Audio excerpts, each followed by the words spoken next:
Hello, welcome to 15 minutes of consulting best practices. Hello, David. Hello, Marie-Isabel. And we even got a hello from John already. Hello, John. John knows the drill. We're here to answer your questions about how to improve your consulting firms, your life in your consulting firms, for yourself, for your clients. And part of how this works is by participation, right? So thank you, John, for chiming in, saying hello. That's how we know you're here. And post your questions and also contribute to the discussion. So the sooner you post your question, the quicker we get to see it. It takes us a moment to see questions, and we're here to answer questions live, actually. And we generally start with questions that were submitted during the week or that were left over from our prior LinkedIn Live. And I think today the case is that a question was submitted during the week from Colby. Hi, Michael. Happy Monday to you too. So, Jaren, if you like, please share a question that came in during the week, and we'll start there. This question for you, David. Okay. Could you give an example of a right-side-up approach with someone who you were introduced and referred to? I'm curious to hear the strategy used with a stranger. Okay, so this is a twist, right? Welcome to August, Daniel, and good morning, everyone. Thank you. Exactly. All right. And good morning from. Now we can't see who you are. That's right. Good morning. I have a guess. Well, good morning. Okay. Right. So how do you approach a stranger you've been introduced to in a right-side-up fashion? Right. And so Colby, I'm going to assume you mean like how would the first phone call go? Or when I say phone call, I mean, Zoom meeting or whatever. If that's not right, Colby, just let us know if you have something else in mind. This is actually really straightforward because the way you approach a stranger is largely the same as you approach anyone. And that's by you start, of course, with a little bit of rapport building, chit chat, where are you, or whether, or whatever. And then you use the right-side-up inquiry, which I'll say in a moment. But you use that right-side-up inquiry always. You use it with clients, you use it with people you know, and you use it with folks who are brand new to you. And the right-side-up inquiry is the start of your conversation. And you simply ask, what would make this conversation or this meeting or this call, what would make this conversation useful, valuable, and helpful for you? Just ask that question. And as a result, you will hear what they're looking for. And they might say, well, I want to know more about you and about your practice and what you could do. Like, okay, great. We can absolutely do that. And what will be helpful for me is actually to understand, and I'll tell you about our practice, be helpful to get a little bit more context from you, right? So go in listening and go in attending to them. And the right-side-up inquiry works every time. Marie-Isabel, you and I were on a call this morning, and of course we use that. With the one person on the call we'd never met before, he went right into it, yeah? Right. And sometimes we have an expectation or there's a fear attached to asking the right-side-up inquiry, which is like, well, we called the meeting, right? Or we're the one who asked for the introduction, or wait, people would assume we know why we're there. Yes, it doesn't preclude you from knowing why you're there or wanting to be there or expressing an interest or even having an agenda for the meeting. It doesn't deter from that. You can say very well, look, I've prepared, I have 10 things I would like to cover in this conversation, but I'm super flexible. What would make this meeting valuable, helpful, useful for you? Yeah. Or my main priority for today is to get to know you. But having said that, I want to know what would make it valuable, helpful, useful for you, right? And so you're still right side up. You still make it about them. So Colby, let us know if that helps. We're really strong believers in the right-side-up inquiry. It's extremely effective. And if you struggle with it or that didn't answer your question, let us know. Hi, Mary. And John asked, what are some ways to respond to an initial phone chat where the client says, send me some information in literature? These always wind up eventual, not interested. Now, the question I would have for you, John, is where in the conversation do they ask that? I'm assuming it's toward the end. But let us know if not. Marie-Isabel, do you want to do this? And let's. I'm going to totally put you on the spot. I'll be the client. Okay. Okay. Or the prospect. Or the I'm prospect. assuming more than a client. Right. It's initial phone chat. And I guess you did a right side of inquiry. We've been talking a little bit. This has been interesting, but can you just send me some information and like that, maybe your one pager on your firm and your offerings, and that way I'll know what, and I'll be able to evaluate it. Sure. Of course, there's information about our firm. There's information about our offerings. I'm more curious on what is it that you're exactly evaluating, and to be able to send you something that is valuable and helpful for you, then let's talk about what it's interesting, and let's get to make sure I answer questions that are interesting to you. So let me get to know more your problem more, the situation more, so that instead of sending you something that's generic, doesn't speak to anyone and doesn't say anything, doesn't add any value, I can actually eventually get you something that answers your questions and moves the conversation forward. Does that work?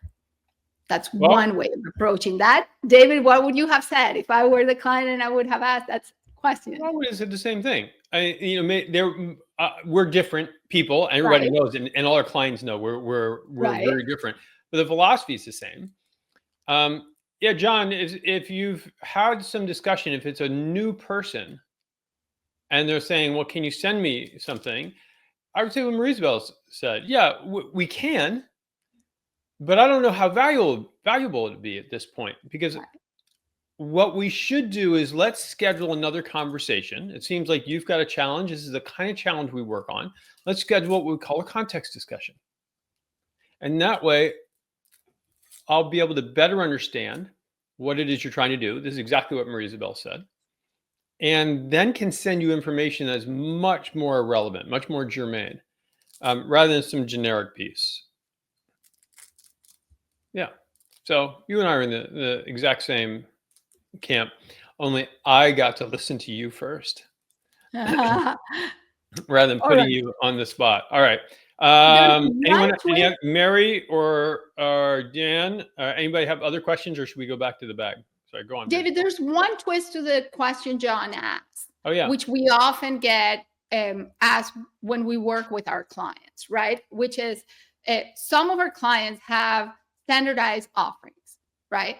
That are not tailored, or they know already in the conversation that a standardized offering will work for the client, or for the scope, for the need, for the problem. They don't need to perhaps go through a full context discussion and scope out a solution.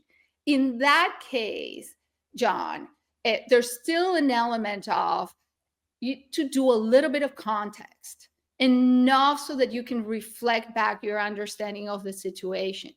And even if you're going to send a one pager, say, on your standardized offering, make sure you set up your next conversation so that when you send it, you're not just simply sending up a document like prospect David was asking for, right? And leaving it at that. That when you're sending it out, you're sending up, okay, what's happening after that? Sure, I'll send it up. You'll assess it. Let's meet when, right? And you walk out of that conversation with your next step in the calendar as well, because it may very well be that whatever you're sending is enough for them to know, right? In some circumstances, whether they're ready to work with you or not, or whether they're ready for the next step or not. But it won't happen unless you have your next conversation set up. So think about that second element of the puzzle as well, right? That's a good point. That's a good point. And because, yes, next conversation was set up, that's where I get the new interest. Yeah. All right. That's possible. You want to get to know as quickly as possible, John, right? So you want, if people have no interest, you want to hear that as soon as possible. And for you to send something and them say no interest is, there was a disconnect somewhere. That's something worth exploring a little more. and to understand why. If that's happening a lot, then something's going wrong earlier. Right. So we might want to dig into that a little bit more. And because Marie Isabel, you added an extra point at the end, you get to answer whatever Jaren puts up next. Okay, Jaren, thank you. All right, Jaren, this is how what this else works. came in? Oh, it's a long one. I've been growing my visibility as an EQ life coach and facilitator. More recently, I focused on being an EQ consultant to use consulting and coaching skills in organizations. Okay. My visibility efforts have put me in touch with a lot of ideal coaching and consulting clients. Yay, I agree. I'd let them know I will call them to get to know them and get feedback from our meetings. How would you use the turn to investigate both coaching and consulting? What questions would you ask? Aha. Okay. Did you get all of that, Isabel? I think so, hopefully. Okay. Thank you, Heidi, for sending in the questions. And congratulations, because I read in there and heard you, David, read that you're in touch with an ideal client population. So that's not easy to do. Congratulations, right? That's a great starting point. Time to get in motion also. It seems like time is of the essence because you shouldn't be letting it sit, right? This is not a point where you want to lose momentum. Back to what we were talking about in the question before. You don't want to lose the rhythm. So there's 3 things that jumped out at me. And David, think whether you want to add something else or subtract something. First one was coaching and consulting, not necessarily separate offerings that you would position any differently, right? They're both ways of advising clients. Yeah. So in my view, they fit within the same conversation. You wouldn't need to have 2 separate conversations or position them as 2 separate approaches of the same person. You're advising someone, right?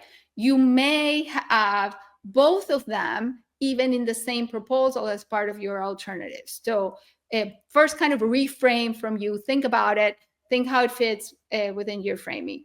That's the first thing that jumped out at me. The second thing is the turn is not the technique you will use to explore opportunities. Right. You use the turn when you already know that there's already an opportunity that has surfaced in the conversation. So keep that also in mind, right? If you heard there's an opportunity and it's clear to you that the opportunity is there, that's when you use the turn. So keep that technique in your pocket. It's an awesome technique. You will use it often. That was not the right moment for it. The third thought is the technique that you're actually looking for is a right-side-up inquiry.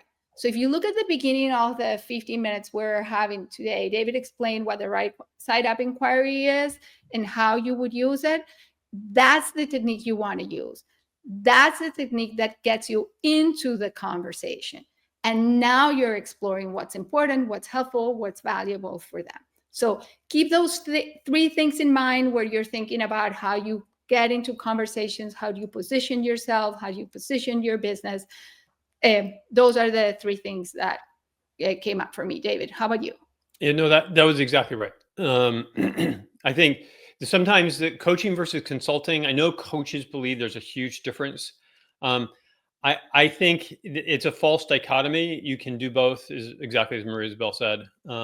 And yeah, what you said, you just have the wrong technique for that particular instance. And right-side-up inquiry, what's going to make this conversation useful and helpful and valuable for you will get you exactly where you need to be.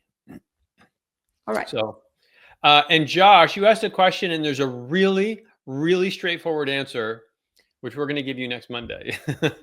Because we've hit the bottom of the hour here.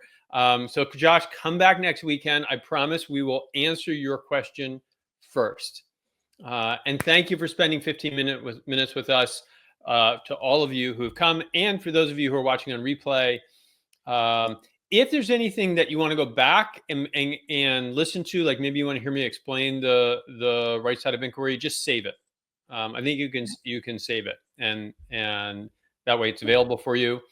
Although most of you know this already, make sure you have Monday Live on your davidafales.com Monday Live on your calendar on Mondays. Just put it in for 10 minutes after the hour, and that way you remember to come and join us because we want to see you. And if you're not receiving my articles every week on Wednesday mornings, subscribe. Thank you, Jaron, for putting the link there. And if you're not connected to my colleague, Marie Isabel, on LinkedIn, or you're not connected to me, we want to be connected to you. So thank you, Jaron. Put in our LinkedIn profiles. And thank you so much for being here and joining us. I hope you have a fabulous week. And you remember, consulting isn't about you. It's about them. It's about your clients and prospects. So give them value, give them kindness. And Marie Isabel and I will see you next week. Take care, all. Bye. Thanks.